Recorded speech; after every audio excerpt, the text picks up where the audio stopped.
What's going on, guys? My name is Wade with TechDaily, and in this video we are checking out the new Samsung Galaxy A33 5G. Now, out of all of the new A series phones to come out this year, I think this is the one I'm most excited about. This phone is reasonably priced, and it delivers all the specs and features you could ask for and then some. It's a great all-around value from start to finish, whether you just need a phone for simple everyday tasks or you want to get a bit more out of your device. Whatever the case may be, I think this is the A-series device for just about everyone, and I'm really excited to check it out. First things first though, let's go ahead and unbox it, so I can show you what does and does not come inside the package when you buy one. Those of you who are familiar with Samsung's boxes though, likely can already tell that this slim package isn't gonna have much inside. Cutting into the stickers and sliding off the sleeve, the first thing we get is the familiar Samsung stamped cardboard packet, and inside you'll find a whole bunch of paperwork and instructions along with a USB-C cable, and that is the only included accessory here. There's no clear case for the phone and no wall plug either. This phone does support 25-watt wired charging now, which is great, but you'll need to provide your own charging setup to get that. And to be honest, I'm not really a big fan of Samsung ditching the charging accessories on these A-series phones. Beneath that stuff is the phone itself, of course, and we'll take a closer look at that in just a second. At the very bottom of the box, you will still find a SIM ejector tool if you need it, but that's everything that comes inside the package with this phone. So here is the Samsung Galaxy A33 5G once again. You can see that I obviously opted for the peach color. This phone does come in black, white, and blue as well, which are all colors we've seen before on some of the other A-series phones this year. And as far as pricing and availability, this is going to vary a little bit depending on where in the world you're located, but generally speaking, this device is going to be sold in Europe and Asia for now. No word on official US release yet, but perhaps sometime in the future, and it's going to be priced at around $320 for the lower configuration model. In India, that's what it about equates to. In the UK, it's around 330 British pounds. On Amazon here in the US, you can get an unlocked international GSM model for $320 as well, and I think that's very reasonably priced for this device. If you're interested in doing some comparison shopping of your own, I will leave some links down below in the video description to where you can get this phone at its cheapest current price. Physically, the A33 5G actually decreased in size just a bit compared to last year's A32 5G. It's now a 6.4-inch device, that's the screen size corner to corner, and we've migrated to that U-shaped notch up top for the selfie camera, paired with a bit slimmer bezels and a slightly smaller, though still noticeable, bottom chin. The screen-to-body ratio has increased to just shy of 84%, and in the hand, taking into consideration the slimmer form factor, it is a bit more comfortable and manageable compared to even a 6.5-inch device, but certainly the 6.6 and 6.7-inch form factors we're usually used to. I think it's actually the perfect balance overall, and if you wanted something slightly smaller, I think this is the right size. Around back, that peach colorway definitely stands out to say the least. The back panel is all plastic, and we get a fit, finish, and form factor that's essentially identical to the A53 5G. In fact, side by side,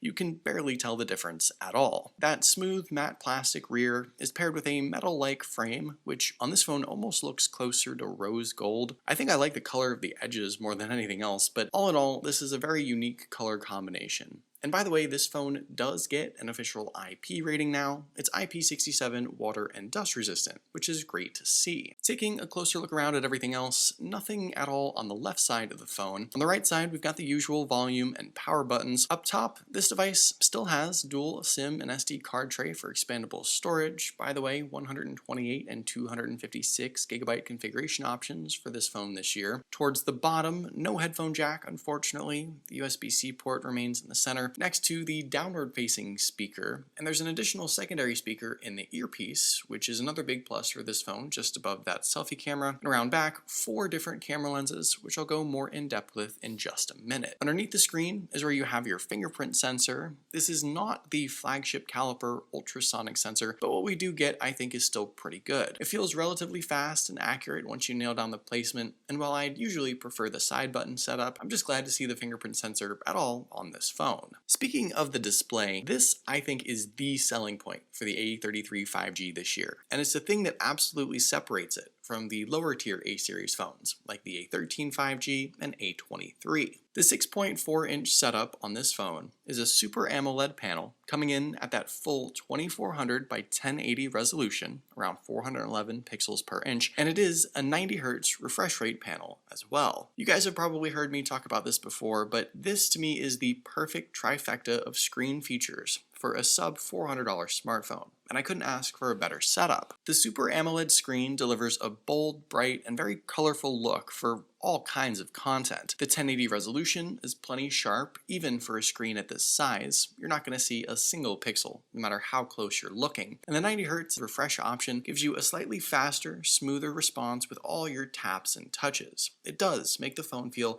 just a bit more responsive, and nowadays I think this is a feature that most everyone appreciates. Altogether, this screen setup is absolutely the top reason to consider this particular Samsung A series phone over some of the lower tier Samsung devices. I think if you have the extra, say $50 or so to spend compared to the A23, or extra $100 compared to the A13, and you care most about display quality and the viewing experience, jumping up to this A33 5G is really worth it. And I'm glad to see Samsung commit to this well-rounded display setup and actually improve as well versus last year. They made all the right moves. Also, with the out loud listening experience, Samsung has finally brought an awesome dual speaker setup to this mid-tier A series device. You get the one speaker at the bottom, secondary speaker in the earpiece for stereo sound, and you can absolutely tell that the out loud setup is much improved. This is something that I personally value quite a bit on my smartphones, and having it on the A33 5G finally is yet another big plus.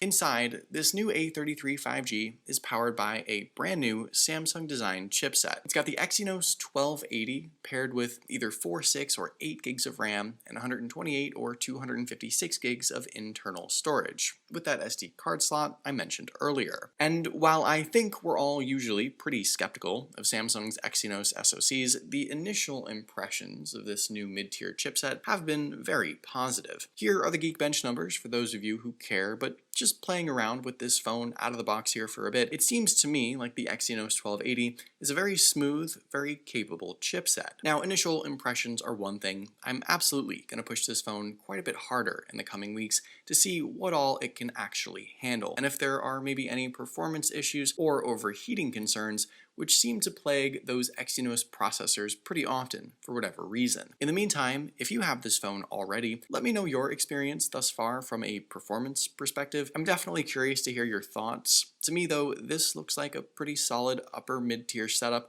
with plenty of potential, and I'm excited to see how it performs. One area where this new processor is supposed to shine actually is with the battery performance and optimization. And with this phone packing in a beefy 5000 milliamp battery inside, I have pretty high hopes here too. While I fully expect this phone to last me a full day and then some other folks have claimed closer to 2 full days on a single charge, with more casual use on previous A series devices. So my expectations are pretty high here as well, and like I said, I'm interested to see how this new Exynos processor manages battery life over a couple of days use. Paired with 25-watt charging speeds, I can't imagine you'll have to spend too much time attached to the charger, though that is the only charging option. Still no wireless charging support on these A series phones. In regards to the cameras, I'll keep this simple and say that it doesn't appear that Samsung made any significant changes to the hardware or capabilities compared to last year. Spec-wise, we seem to have the same 48 megapixel f1.8 aperture main lens, an 8 megapixel 123 degree ultra-wide shooter, 5 megapixel macro lens for up-close pictures, and a 2 megapixel depth sensor for portrait shots. The selfie camera also looks to be the same spec 13 megapixel f2.2 aperture shooter, and inside the camera app, there seems to be about the same array of shooting modes and features. Now, there's nothing wrong here at all. I actually think this phone is pretty well rounded in the camera department. Ultra wide for me is a must have. There's pro controls for pictures and videos, night mode, slow-mo, hyperlapse, 4K video recording. It's honestly a really great setup for what this phone is and where it's priced.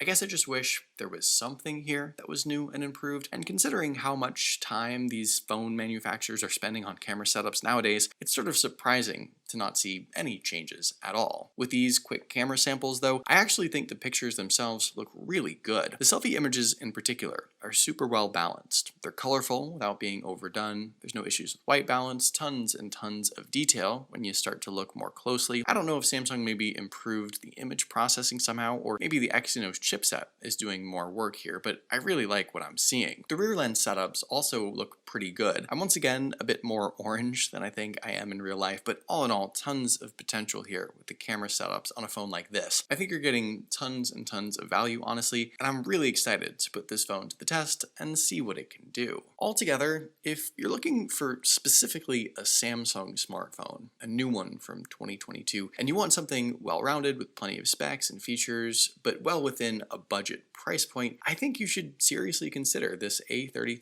5G. It's priced well, under $350, and for what you get, an AMOLED 1080 90Hz display, dual speakers, above average specs with brand new couple-month-old processor, and a camera setup that really seems solid, I don't really have any complaints. And I'm excited to test this phone out over the next few weeks and see really what it can handle. I have pretty high hopes for it, and it's definitely the A series device I'm most excited about right now. But what do you guys think? Is the A33 5G a phone you're considering? Let me know in the comments down below. I'd love to know your thoughts, of course. Hopefully you guys did enjoy this video though. Be sure to follow TechDaily on Twitter and subscribe to the TechDaily YouTube channel if you haven't already, and I'll see you guys later.